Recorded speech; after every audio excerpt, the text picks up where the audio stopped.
Delving deep into the Nyquist theorem is beyond the scope of this tutorial, but let's do this for those that haven't heard about this concept before. So right, human hearing is 20/20. That means we can hear sound as low as 20 hertz and we can perceive sound up to 20,000 hertz.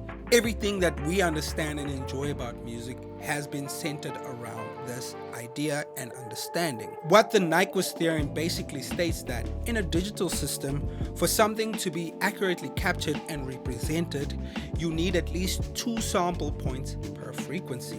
The human ear can hear up to 20,000 hertz. So in order to represent 20,000 hertz accurately, we need 40,000 samples. 44,100 samples will capture up to 22,050. And that would seem enough, you would think, but you'd be wrong to think that. There are things that exceed the Nyquist limit, this 22,050 hertz.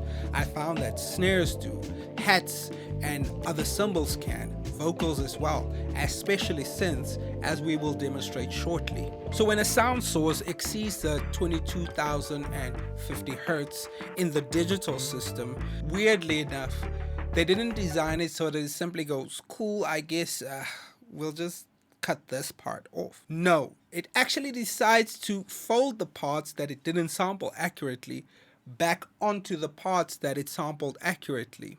Let's explain. Let's think about it this way. Let's think of the Nyquist limit as a brick wall, and in your hand you have a tennis ball. Now, when you throw that tennis ball against a brick wall, it will bounce back.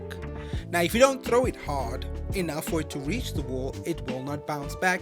And let's say that is information that is well within the Nyquist limit and the digital system. However, when you throw the ball hard enough for it to bounce back, that's when you get aliasing. And proportionately so, when I throw the ball hard enough for it to bounce back to me directly, we're getting a lot of aliasing with the commensurate force. So let's say something goes up to 30,000 hertz. Like I said, the information doesn't just get cut off, it bounces back.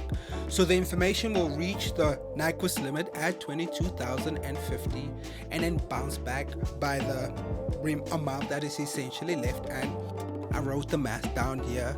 So 30,000 minus 22,050 is 7,950. 22,050 minus 7,950 is 14,100. That means from 14,100 up, you will experience aliasing, as we will demonstrate in a little while. Alright, as promised, let's demonstrate this. So I'm going to load Serum, and what I'm going to use is just the default Serum sample or patch. And I'm going to load Span, and when I press it, when I press it, it's going to show you that. So what I'm going to zoom is, let's leave that. What I'm going to zoom is, I'm going to zoom in on where the Nyquist limit is as represented by this red line. And what I'm going to do is I'm going to go to Serum, and this is a bit of foreshadowing, but I'm going to switch the oversampling off and just put it on ×1. So it's now operating at the native sample rate, which is 48 kilohertz. And then I'm going to press this button, and then you're going to see these waves over here, these sound waves, and you're going to see this Nyquist limit, the brick wall we were talking about earlier. But what I want you to do, besides, the sound of the synth, there's this irritating, piercing sound, and that's the fallback distortion, and I'll demonstrate. Hear that? That's the aliasing. Now, I'm going to take Serum here, I'm going to put the ×2 oversampling on. Do you see the difference in the waveform? Let me take off the oversampling. Here also the difference in intensity in the sound. Switch on the oversampling. It's like I made Serum quieter because what you are also hearing is the fallback distortion, the ball bouncing back from the wall. When I do this, and I zoom out, I'm switching off the oversampling. You can see by how much it actually folds back.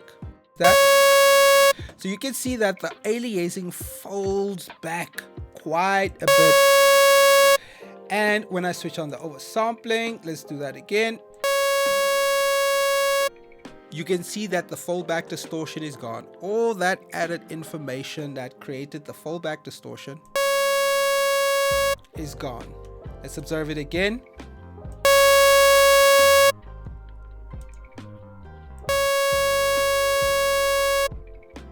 It's like magic.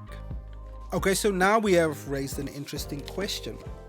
What is oversampling?